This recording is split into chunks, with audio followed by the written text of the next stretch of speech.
로버트 루이스 스티븐스는 스코틀랜드의 소설가, 수필가, 시인이며 보물섬, 지킬 박사와 하이드 씨, 그리고 이 시체 도둑들로 잘 알려져 있습니다. 그는 평생 건강이 좋지 않았고 특히 호흡기 질환으로 침대에 누워 지내는 시간이 많았지만 그 시간 속에서 풍부한 상상력과 이야기 구성 능력을 발전시켰습니다. 스티븐스는 화려한 수사보다 명료한 전달을 중시하면서도 이야기의 분위기와 장면에 필요한 만큼의 절제된 문학적 장식을 가미합니다. 그의 문체는 보라색 수사라고 부를 정도로 과한 것도 아니고 오히려 색으로 따지자면 희미한 청색 같은 느낌일 수 있겠습니다. 물론 청색과 자주색의 차이를 못 느끼는 사람도 있다는 건 여기선 별 이야기지만요. 그는 때로 문장 속에서 수사적 장치를 통해 독자를 장면 속으로 끌어들이는 힘을 보여줍니다. 이건 고대 그리스 로마의 수사학에서 말하던 개념, 즉 독자가 장면 속에 있는 것처럼 느끼게 하는 묘사와 맞닿아 있죠. 이야기를 좋아하는 이유는 사람마다 다르지만 가령 셜록 홈즈처럼 캐릭터 자체에 매혹되거나 작가의 통찰력과 관찰력에서 자신도 몰랐던 감정을 발견하는 순간에 매료되는 경우도 많습니다. 그런 의미에서 시체 도둑들은 단순한 공포 이야기나 도굴극이 아니라 인간의 내면, 양심, 선택, 자기 기만에 대한 이야기로 읽힐 수 있죠.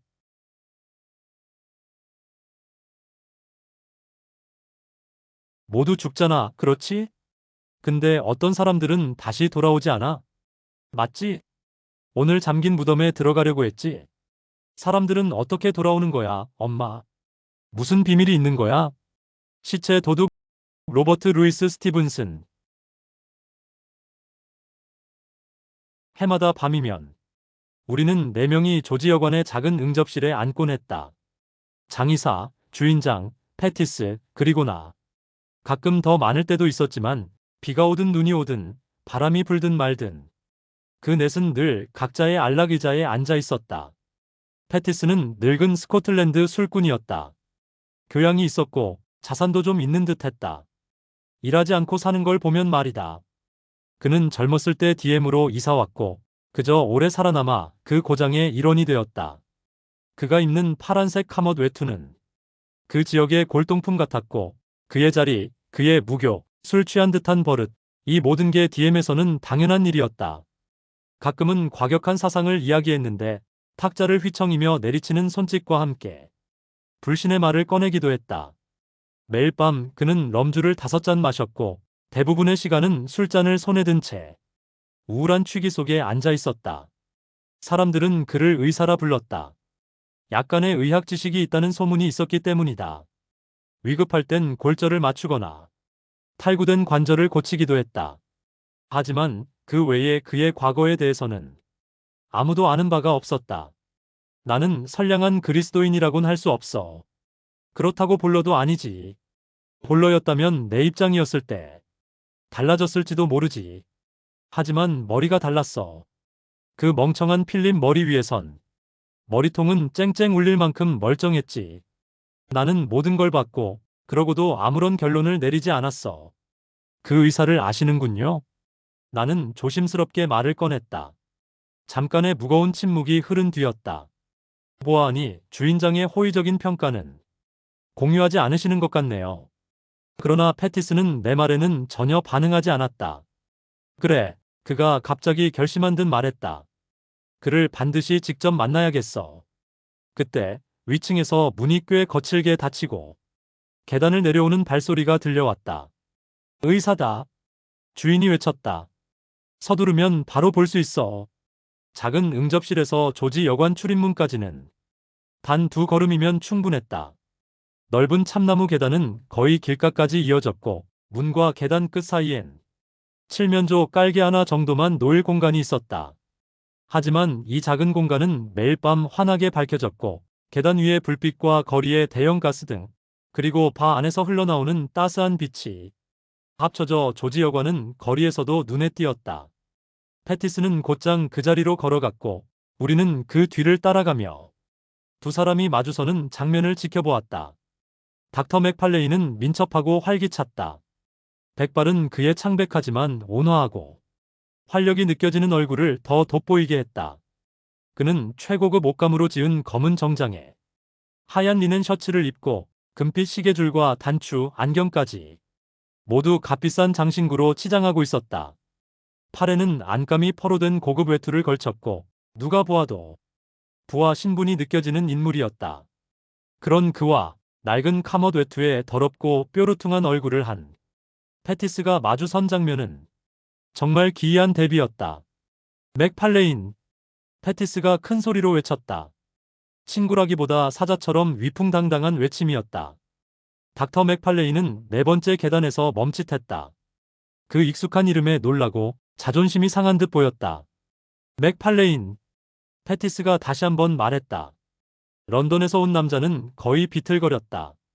그는 순간 패티스를 바라보다가 뒤를 힐끔 돌아보며 불안한 눈빛을 보냈다. 그리고는 깜짝 놀란 듯한 속삭임으로 말했다. 패티스, 너였군. 그래, 나야. 죽은 줄 알았지? 우리는 그렇게 쉽게 잊혀지는 존재가 아니지. 쉿, 쉿. 의사는 다급하게 외쳤다. 너무 뜻밖이야. 내 얼굴을 거의 못 알아볼 뻔했어. 하지만 정말 반갑다, 정말이야. 정말 기뻐. 하지만 지금은 인사만 하고 작별해야 해. 말마차가 기다리고 있어서. 기차를 놓치면 안 되거든. 그래도 꼭 다시 보자. 주소를 줘. 내가 연락할게. 네가 요즘 좀 궁핍해 보이긴 해. 예정을 생각해서라도 내가 뭔가 해야겠지. 돈? 패티스가 소리쳤다. 너한테 받았던 그 돈, 그건 비에 젖은 채. 내가 내던져버렸던 거야. 그의 얼굴엔 노인다운 근엄함과 불안함이 교차했다. 친애하는 친구여. 그가 말했다. 원하시는 대로 하세요. 당신을 불쾌하게 하려는 마음은 없습니다.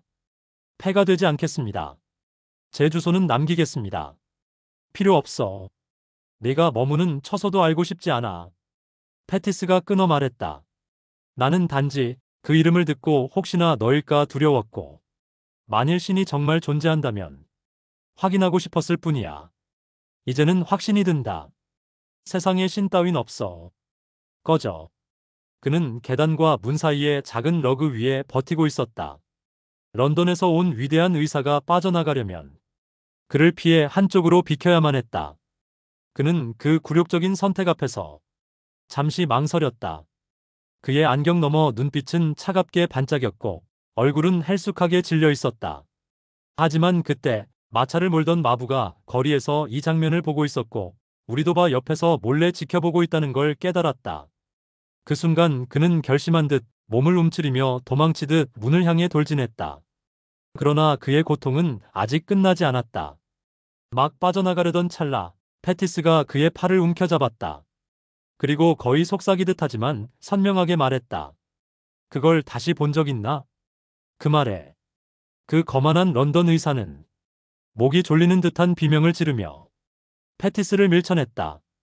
그리고는 머리를 감싸준 채 들킨 도둑처럼 문 밖으로 달려나갔다. 우리가 움직이기도 전에 마차는 이미 요란한 소리를 내며 역 쪽으로 달려가고 있었다.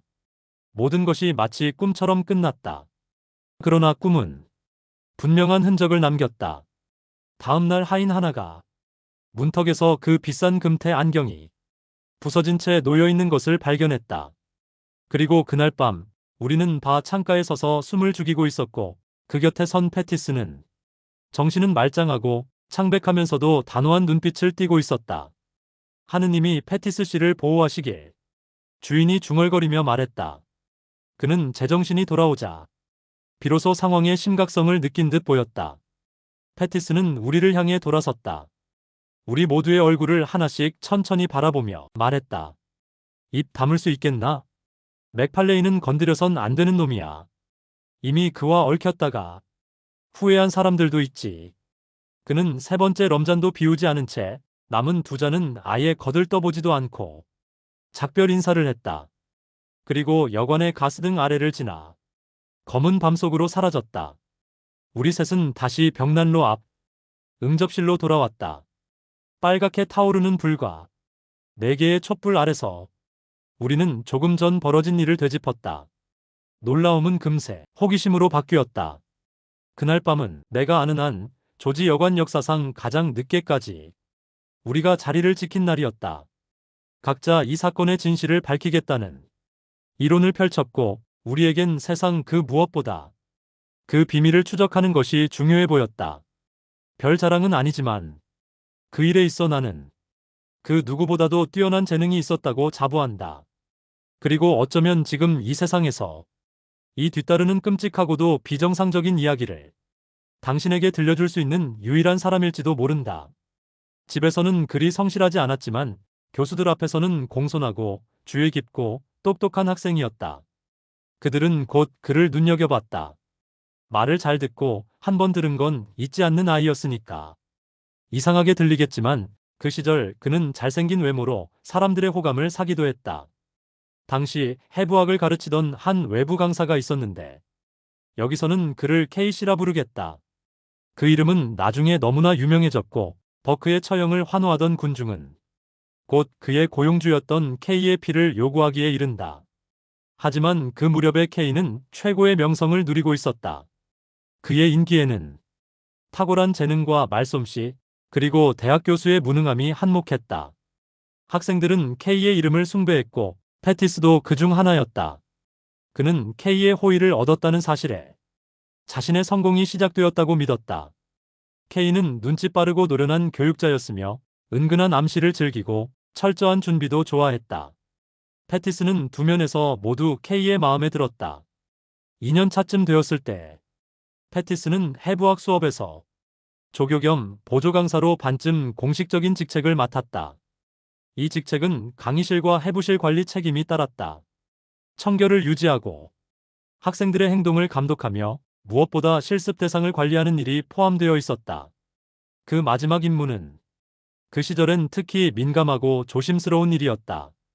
그래서 그는 해부실이 있는 건물 안 K가 정해준 방에 기숙하게 되었다. 방탕한 밤을 보낸 뒤 아직 손은 떨리고 눈은 흐릿한 상태에서 그는 겨울 새벽 어둠 속에 깨어났다. 문 밖에는 그것을 가져다주는 더럽고 절박한 사내들이 서 있었다.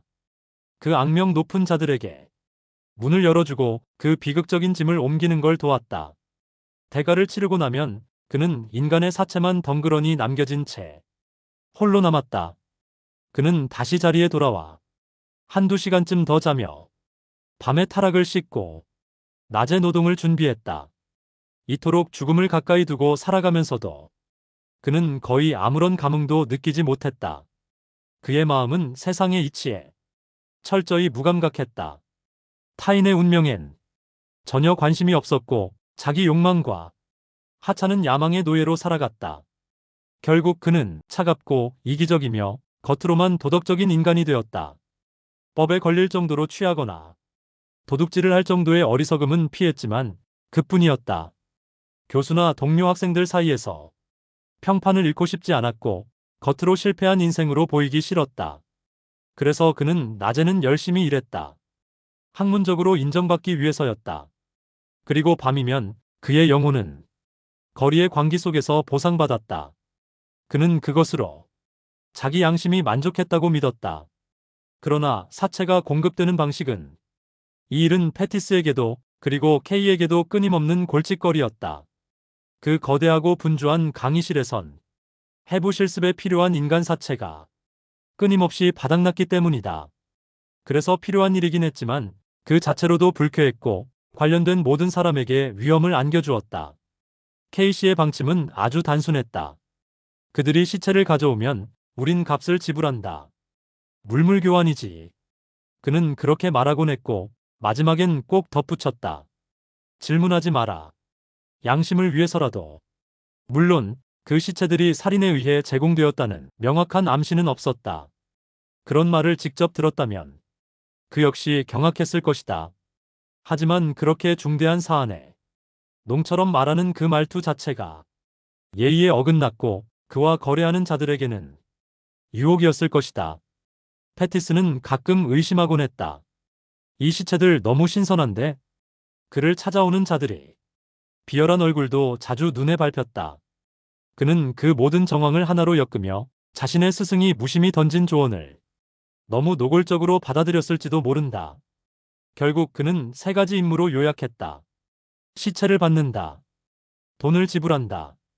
그리고 범죄의 증거에는 눈을 돌린다. 그러던 어느 11월 아침, 그의 침묵의 방침이 극단적으로 시험받게 되었다. 그는 밤새 심한 치통에 시달리며 짐승처럼 방안을 서성이다. 결국 지쳐 쓰러져 깊은 잠에 빠졌었다. 그런 그를 깨운 건 정해진 신호를 세 번째, 네 번째 울리는 성난 노크 소리였다. 달빛은 희미했고 공기는 차고 바람은 거세며 서리가 내린 아침이었다. 도시는 아직 잠들어 있었지만 하루가 시작되려는 기운이 감돌았다. 그 구울들, 즉 시체 공급자들은 평소보다 늦게 왔고 더욱 다급해 보였다. 패티스는 비몽사몽한 상태로 그들을 위층으로 인도했다. 그들이 자루를 벗기며 시체를 드러내는 동안 그는 벽에 기대어 거의 졸고 있었다. 그는 몸을 떨며 눈을 부비고 돈을 세려 했다. 그러다 촛불 아래 그 시체의 얼굴이 눈에 들어왔다. 그는 화들짝 놀라 촛불을 높이 들고 두 걸음 다가갔다. 전능하신 하느님, 이건 제인 갤브레스야. 공급자들은 아무 말도 하지 않았고 조용히 문 쪽으로 물러났다. 난 알아. 그녀는 어제까지만 해도 멀쩡히 살아있었어. 이건 말도 안 돼. 내가 이 시체를 정당하게 얻었을 리가 없어. 완전히 착각하신 겁니다, 선생. 한 명이 그렇게 말했다. 하지만 다른 한 명은 패티스를 똑바로 쳐다보며 묵직한 눈빛으로 말했다. 돈, 돈, 지금 당장 줘. 그 위협을 오해할 수는 없었다. 그 상황의 위험성도 과장할 수 없었다. 패티스의 심장은 얼어붙었고 그는 더듬거리며 변명을 댔다. 결국 그는 돈을 세어 건넸고 그 증오스러운 손님들은 시체를 남기고 떠났다. 그들이 나가자마자 패티스는 달려가 확인했다. 그의 의심은 수많은 명백한 증거로 확실해졌다. 그들은 떠나자마자 패티스는 급히 돌아와 시체를 다시 살폈다. 의심은 곧 확신으로 바뀌었다. 그녀의 얼굴엔 어제의 생기가 남아있었고 손톱, 입술, 눈의 모양까지 그 어떤 것도 자연스러운 죽음과 닮지 않았다. 그는 그녀가 살해되었다는 것을, 누군가의 손에 목숨을 잃었다는 것을 확신했다. 그가 저녁 강의실에 도착했을 때 K가 그를 기다리고 있었다. 패티스의 겉모습은 말이 아니었다. 하룻밤 동안의 고통과 방금 겪은 충격이 겹쳐 그는 완전히 탈진해 있었다. 하지만 K는 평소처럼 조용하고 유쾌한 말투로 그를 맞이했다. 조금 기운 없어 보이는군, 자네. 오늘 아침 일이 심상치 않았습니다. 패티스가 조심스럽게 말했다. 그 시체 말입니다. 그 여자를 알고 있습니다. 어제까지 멀쩡히 살아있었던 사람입니다. K는 조용히 눈썹을 치켜 올렸다. 그래서 그녀가 어떻게 죽었는지 그건 자네가 따질 일이 아니지. K가 단호하게 잘랐다. 자네는 맡은 일을 했고 나는 값을 치렀다. 우리는 그걸로 끝이다. 패티스는 떨리는 손으로 이마를 쓸어내렸다. 그건 살인입니다. 교수님, 그 단어를 입에 올리지 마. K의 목소리가 차가워졌다. 그건 우리와는 아무 상관없는 일이다. 우리가 이 일에서 얻는 건 과학을 위한 결과이지 죄악이 아니야. 그녀는 죽었고 우리는 그녀에게 마지막 가치를 부여하고 있는 것일 뿐이다. 하지만 패티스는 그 말로 위안받지 못했다. 그날 밤 그는 방에서 나오지 않았고 이틀 밤낮을 침대에 누워 술과 공포에 절어 지냈다. 그는 누구에게도 말하지 않았고 경찰에게도 나서지 않았다. 그렇게 침묵 속에 또 한 명의 시체가 강의실로 들어오고 또 다른 강의가 진행되었다. 몇 주 후 그는 강의실 한켠에서 맥팔레인을 처음 보게 되었다. 맥팔레인은 젊고 능력이 뛰어나 보였고 그 당시 갓 K의 조수가 된 상태였다. K는 그를 자주 칭찬했고 빠르게 실무를 맡겼다. 어느 날 밤 K는 패티스를 불러 이렇게 말했다. 자네는 너무 흔들리고 있어. 맥팔레인에게 인계하게. 그에게요? 그래, 그는 강하고 유능하며 내가 믿을 수 있는 인물이다.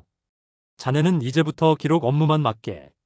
필요한 건 맥팔레인이 처리할 거야. 그날 밤 패티스는 이상한 안도감과 함께 자신이 물러난 것을 받아들였다. 그러나 맥팔레인과 함께한 첫 사건은 모든 안정을 무너뜨렸다. 겨울 새벽 익숙한 노크 소리가 울렸다. 맥팔레이는 한치의 망설임도 없이 문을 열었다.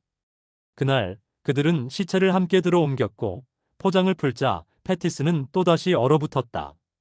이 사람, 그는 외쳤다. 자네가 아는 사람이야? 맥팔레인이 물었다. 패티스는 고개를 끄덕였다. 이 사람은 자네가 죽인 건 아니지?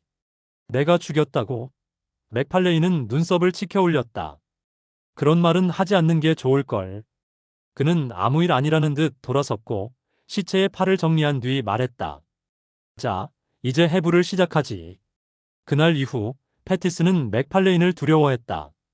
그의 냉정함, 태연함, 그리고 무엇보다 그 눈빛이 마치 죄책감 따위는 세상에 존재하지 않는다는 듯, 살인도 과학의 일부라는 듯 아무런 흔들림이 없었다. 그러던 어느 날 밤 맥팔레인은 한 가지 제안을 했다. 오늘 밤 같이 나가보자고. 어디를? 새로 들여올 시체를 확인하러. 패티스는 무언가 잘못됐다는 것을 직감했다. 하지만 그는 그 제안을 거절하지 못했고 그날 밤 그는 결국 그 행위의 현장에 함께했다. 그리고 그는 보았다. 자신이 한때 친구라 여겼던 그 맥팔레인이 살아있는 이를 아주 조용히 망설임 없이 죽이는 것을.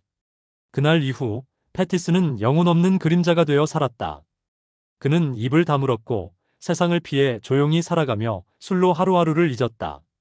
그러다 어느 겨울밤 조지 여관에서 그는 그 이름을 들었다. 맥팔레인. 그날의 맥팔레인. 그 살인을 기술이라 말하던 그 눈빛을 가진 자. 그는 자신의 고통이, 자신의 죄가 다시 돌아왔다는 것을 느꼈다. 그리고 그 밤 모두가 지켜보는 가운데 그는 그 이름을 또다시 소리쳐 부른 것이다. 그는 시체가 바로 어제 자신과 함께 웃으며 술을 마셨던 제인 갤브레스라는 사실을 확인했다. 더구나 그녀의 몸에 남은 상처는 누가 보아도 폭력의 흔적이라 할 만했다. 공포가 그를 덮쳤고 그는 자신의 방으로 숨어들었다. 그곳에서 그는 오랫동안 곰곰이 생각했다. 자신이 목격한 사실, 그리고 K의 방침이 뜻하는 바, 무엇보다 이 위험한 일에 끼어들었을 때 자신에게 닥칠 위험에 대해 조용히 그러나 깊이 고민했다. 결국 그는 혼자 판단하지 않기로 하고 가장 가까운 상사인 클래스 조교의 의견을 기다리기로 했다. 그 조교는 젊은 의사 울프 맥팔레인이었다. 그는 거칠고 제멋대로인 학생들 사이에서도 인기가 높은 인물이었다. 똑똑하고 방탕하며 양심이라는 개념이 희박한 자였다. 해외에서 공부했고 태도는 유쾌하지만 다소 건방졌으며 무대 위에서도 얼음 위에서 스케이트를 타도 골프 클럽을 들어도 능란한 사람이었다. 옷차림은 대담하고 세련됐으며 자기 마차와 빠른 말까지 소유한 완벽한 시대의 남자였다. 패티스와 맥팔레인은 가까운 사이였다. 역할상 함께 행동할 일이 많았고 시체가 부족할 때면 두 사람은 마차를 타고 시골 공동묘지까지 가서 무덤을 파냈고 새벽이 오기 전엔 언제나 해부실로 전리품을 가져왔다. 그날 아침 맥팔레인은 평소보다 이르게 도착했다. 패티스는 그를 계단에서 맞으며 모든 일을 털어놓았다. 그리고 문제의 시체를 보여주었다. 맥팔레인은 시체의 상처들을 유심히 살피더니 고개를 끄덕이며 말했다. 수상하군. 그럼 나보고 어쩌란 말이지? 패티스가 물었다.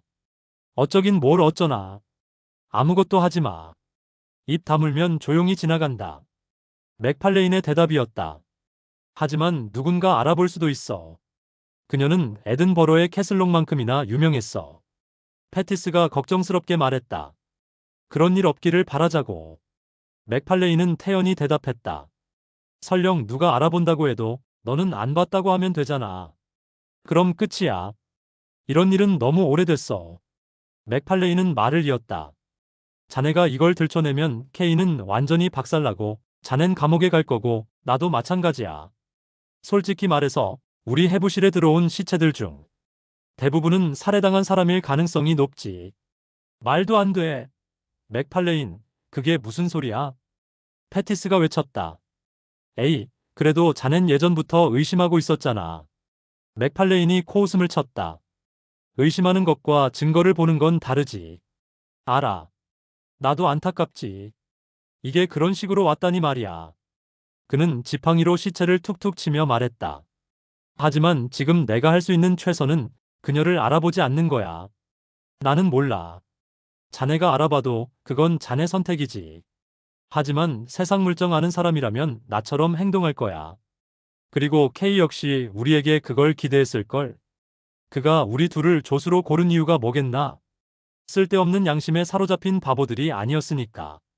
맥팔레인의 이 냉정하고 현실적인 말투는 패티스처럼 아직 완전히 타락하지는 않았지만 내부가 흔들리는 청년에게 치명적이었다. 그는 결국 맥팔레인을 따라 침묵하기로 했다. 그 불쌍한 여성의 시체는 예정대로 해부되었고 그 누구도 그녀를 알아보거나 이의를 제기하지 않았다. 며칠 뒤 패티스는 일이 끝난 오후 사람들이 많이 찾는 선술집에 들렀다. 그곳에서 그는 맥팔레인이 어떤 낯선 남자와 함께 앉아 있는 것을 보았다. 그 남자는 작고 창백했고 그 사내는 작고 창백했으며 차가운 흑단빛 눈동자를 가진 사람이었다. 그의 이목구비는 지성적이고 세련된 인상을 주었지만 그의 태도는 전혀 그렇지 못했다.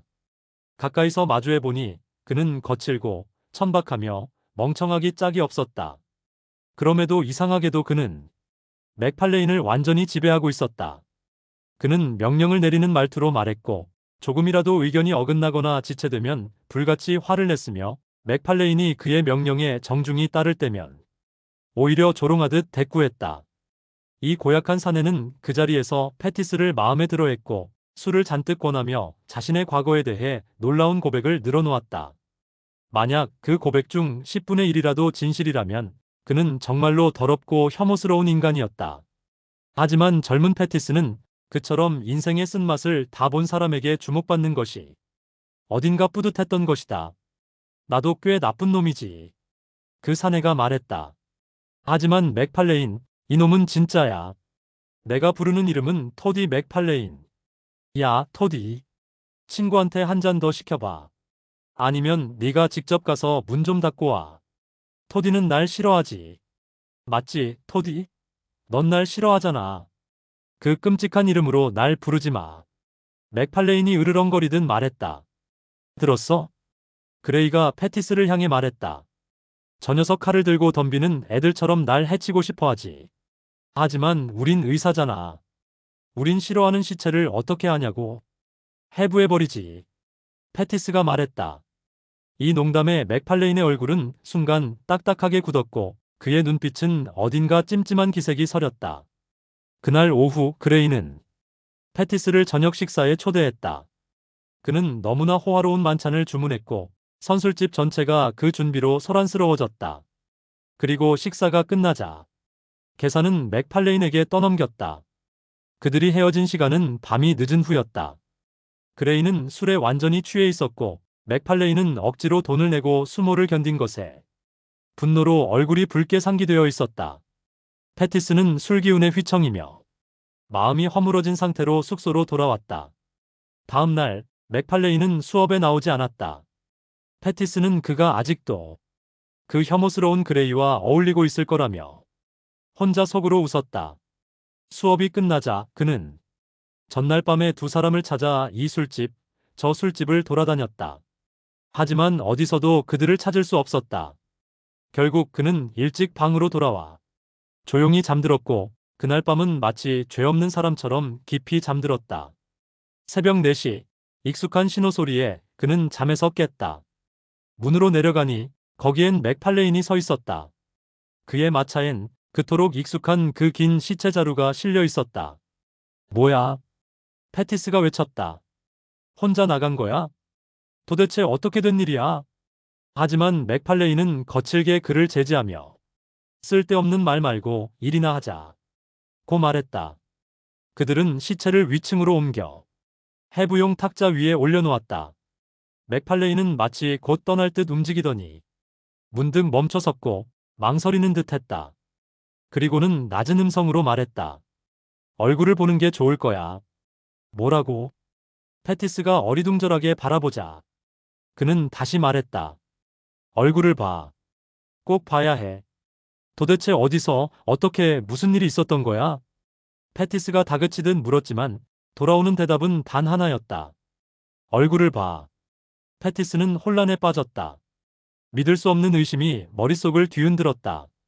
그는 맥팔레인과 시체 사이를 번갈아 바라보았다. 그리고 마침내 떨리는 손으로 자루를 열었다. 그는 예상하고 있었다. 하지만 막상 그 얼굴을 마주하자 그 충격은 상상 이상으로 가혹했다.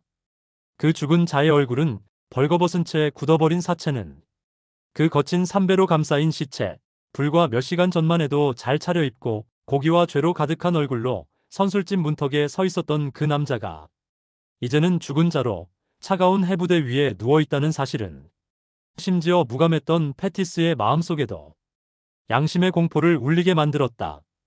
그가 알고 있던 두 사람이 이 얼음처럼 차가운 탁자 위에 누워있다는 현실은 너무나 섬뜩했다. 하지만 그런 생각은 부차적인 것이었다. 가장 먼저 머릿속을 사로잡은 건 울프 맥팔레인을 어떻게 대해야 할지 모른다는 두려움이었다. 그는 감히 그의 눈을 마주볼 수 없었고 무슨 말을 해야 할지도 알지 못했다. 그 침묵을 먼저 깬 것은 맥팔레인이었다. 그는 조용히 다가와 그러나 단단한 손으로 패티스의 어깨에 손을 얹었다. 리처드슨에게 머리를 넘겨줘야겠어. 그가 말했다. 리처드슨은 학생 중 하나로 오랫동안 사람 머리를 해부하고 싶어 안달이 나 있던 자였다. 패티스는 아무런 대답도 하지 않았다. 그러자 맥팔레인은 일상적인 말투로 다시 말했다. 정산을 해야지. 장부가 맞아야 하잖아. 그제야 패티스는 목소리를 냈다. 그러나 그건 자기 목소리라기보다 거의 유령처럼 희미한 메아리였다. 정산을 하자고. 그는 외쳤다. 지금 이걸 네가 돈을 달라고? 물론이지. 맥팔레인은 아무렇지도 않게 대답했다. 어떤 경우라도 받아야 해. 내가 공짜로 줄 수도 없고 너도 공짜로 받을 수 없어. 둘 다 위험해지거든. 이건 제인 갤브레스 때랑 똑같은 일이야. 사건이 틀어질수록 우린 더 당당하게 굴어야 하지. 그럼 케인은 돈을 어디에 두고 있어? 패티스는 구석의 찬장을 가리켰다. 그럼 열쇠를 줘. 맥팔레인이 태연히 손을 내밀었다. 잠깐의 머뭇거림이 있었고 그 순간 패티스는 자신이 돌이킬 수 없는 선택을 내리고 있다는 걸 온몸으로 느꼈다. 맥팔레인은 열쇠를 손에 쥐었을 때 아주 작지만 확실한 안도의 경련을 억누르지 못했다. 그는 찬장을 열고 펜과 잉크, 장부를 꺼냈으며 서랍 안에서 이번 건의 적당한 금액을 계산해 꺼냈다. 여기 봐. 그가 말했다. 이게 바로 첫 번째 증거야. 자네가 이걸 받은 순간 우리 둘 다 이 일에 확실히 얽히게 되는 거지. 이제 남은 건 간단해. 장부에 이 금액을 기록해. 그럼 자네도 악마 따위는 무서울 게 없어. 다음 몇 초는 패티스에게 참혹한 고뇌의 시간이었다. 그러나 결국 그가 선택한 건 지금 눈앞의 위기 회피였다. 미래의 어려움이 차라리 반가울 정도였다. 만약 지금 맥팔레인과 맞서야 한다면 말이다. 패티스는 손에 들고 있던 촛불을 내려놓고 떨리지 않는 손으로 장부의 날짜, 거래 내용, 금액을 기록했다. 좋아. 맥팔레인이 말했다. 이제 자네가 돈도 받았으니 기분 좋게 써야겠지. 난 이미 내 몫은 받았으니까. 세상 물정 좀 아는 사람이라면 말이지. 이런 행운이 생겼을 땐 절대 술을 사거나 비싼 책을 사거나 오래된 빚을 갚는 데 쓰지 않아. 그럴 땐 빌려. 자네도 빌려. 맥팔레인. 패티스가 아직 남아있는 양심을 다잡아 나지막이 말했다. 내가 널 위해 내 목을 줄에 걸었어. 나를 위해? 맥팔레인이 비웃듯 말했다. 아니지. 너도 받겠지만 이건 널 위한 자기 방어였어. 만약 내가 문제가 생겼다면 자넨 어디에 있었을까? 어떻게 빠져나갈 수 있었을까? 이 두 번째 일은 첫 번째 사건의 연장선일 뿐이야. 그레이는 제인 갤브레스의 연장이야. 시작했으면 멈출 수는 없어. 시작한 이상 계속 시작해야만 해. 그게 바로 진실이야. 죄인은 안식이 없어. 그 끔찍한 말에 절망적인 학생의 영혼 속엔 검은 어둠과 배신의 공포가 몰아쳤다. 오, 신이시여. 내가 무슨 짓을 한 거지? 그는 외쳤다. 언제부터 내가 이렇게 된 거지? 내가 조교가 되겠다고 마음먹은 그 순간부터 이런 자리가, 이런 삶이 대체 뭐라고? 이봐, 이봐. 맥팔레인이 부드럽지만 냉정하게 말을 끊었다. 넌 정말 순진하구나. 자네한테 무슨 해가 갔지? 앞으로 무슨 해가 가겠어? 입만 다물고 있으면 아무 일도 일어나지 않아. 이 세상이 어떤 곳인지 알고는 있나? 세상은 두 부류로 나뉘어. 사자들과 양들. 네가 양이라면 언젠가 그레이나 제인 갤브레스처럼 해부대 위에 눕게 되겠지. 하지만 네가 사자라면 나처럼 K처럼 모든 재치 있고 용기 있는 자들처럼 살아남는 거야. 처음엔 누구나 놀라지. 하지만 K를 보라고. 그는 자네를 좋아하고 나도 자네가 맘에 들어.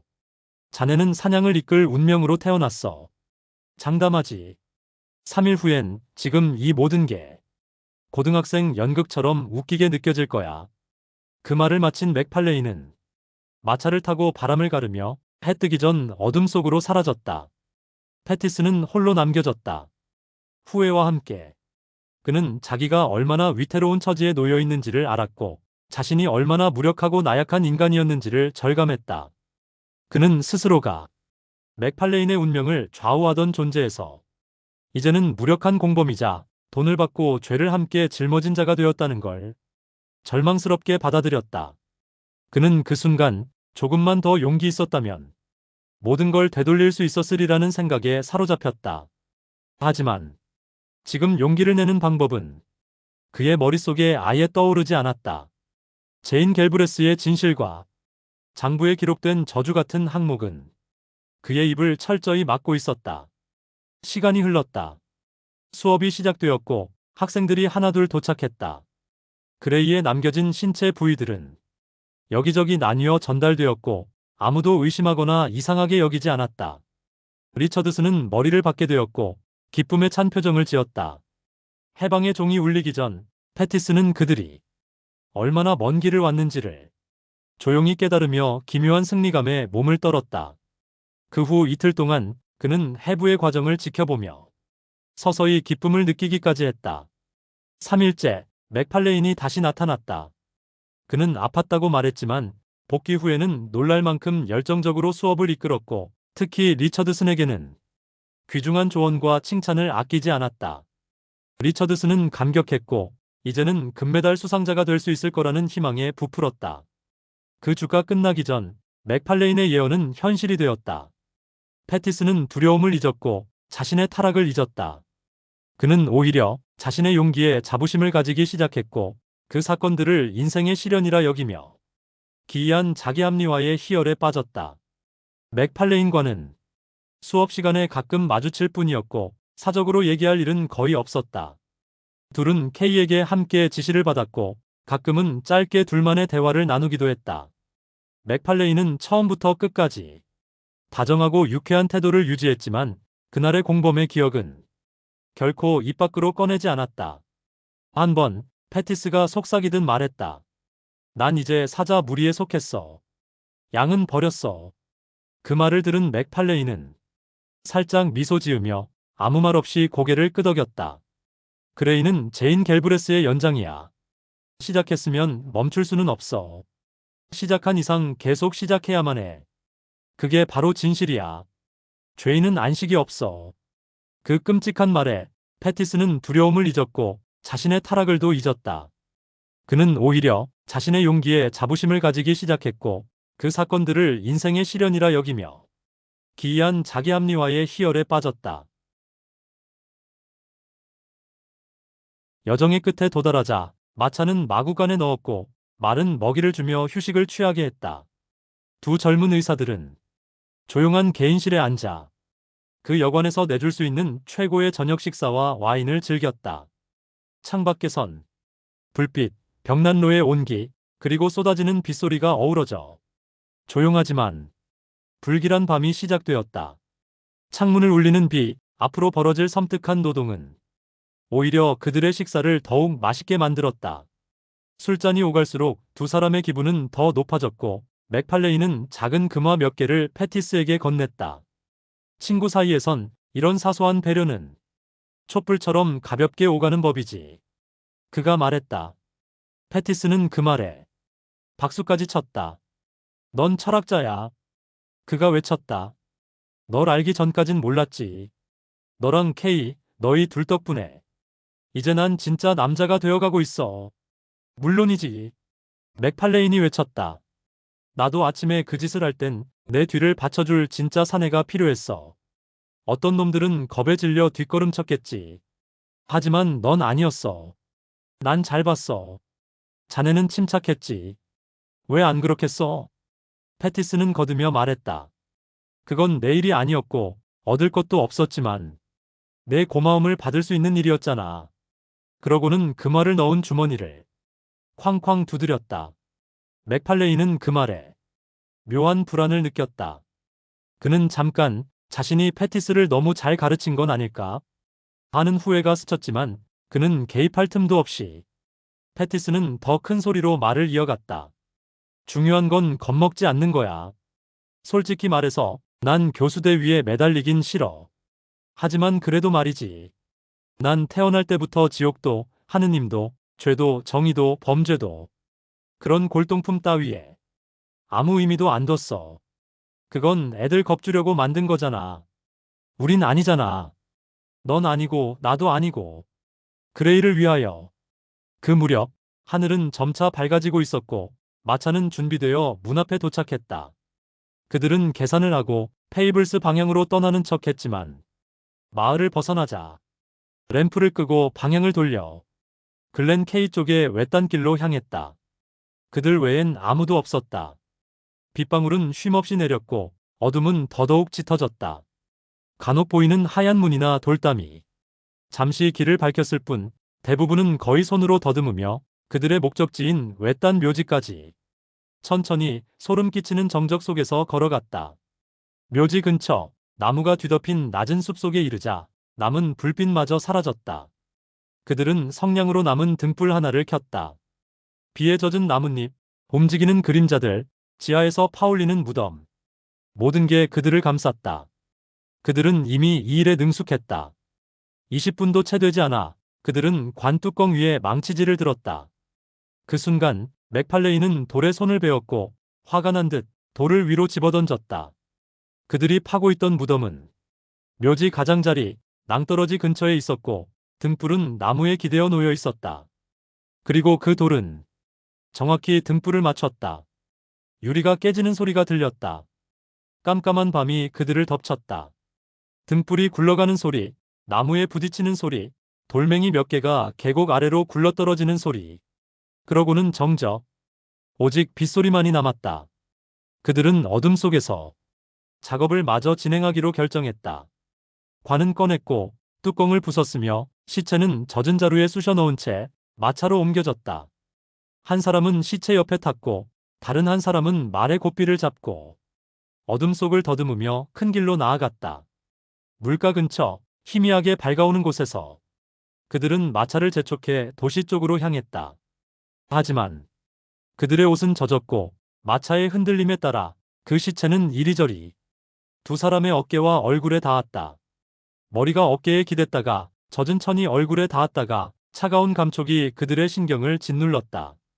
맥팔레이는 농담처럼 그 여인의 이름을 댔지만 그의 목소리는 메말라 있었고 패티스는 아무 말 없이 소름이 끼쳐오기 시작했다. 그는 무언가 이상하다고 느꼈다. 그 자루 안의 시체가 이상하게 커진 것처럼 보였다.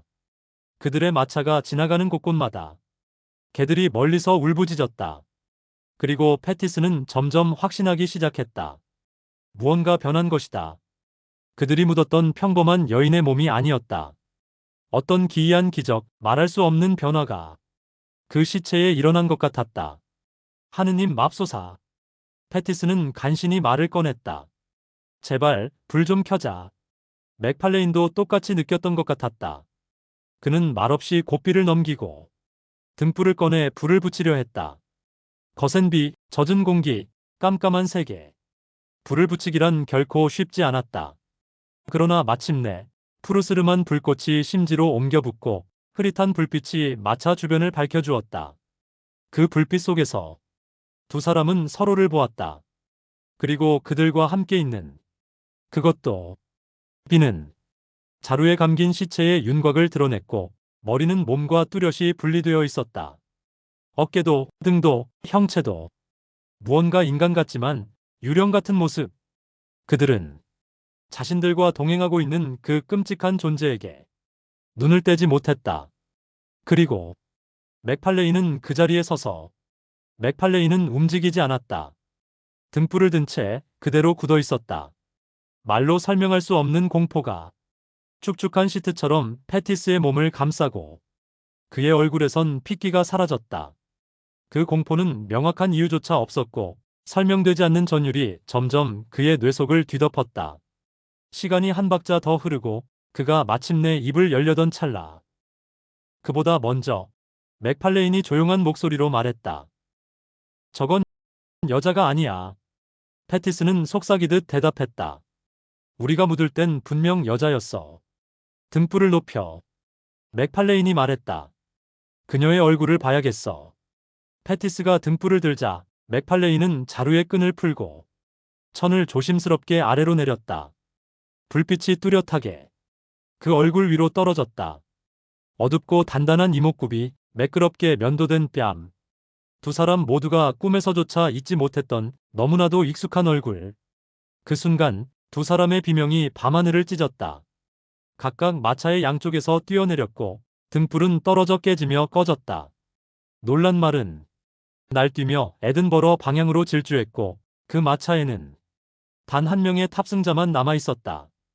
그것은 바로 죽은 자, 그리고 오래전 해부된 자, 그레이였다.